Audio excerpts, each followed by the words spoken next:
तर पुढे आपण जी झेंडूची फुलं तयार करून घेतली होती ती सुईदोराच्या साहाय्याने एक झेंडू फूल एक देठ असं केलं की एक झेंडू फूल तयार होईल।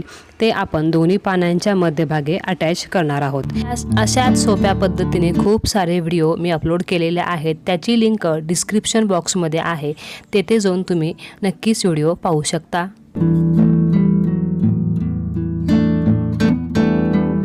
तर मी येथे 8 पान आणि 9 फुलं वापरलेली आहेत। तुमच्या डोअरची साईज जास्त असेल तर जास्त फुलं पानं लागतील, कमी असेल तर कमी फुलं पानं लागतील।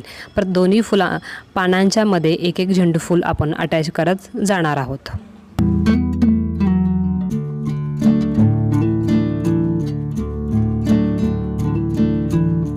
रिबिनच्या मध्ये मी एक लेस लावून घेतली।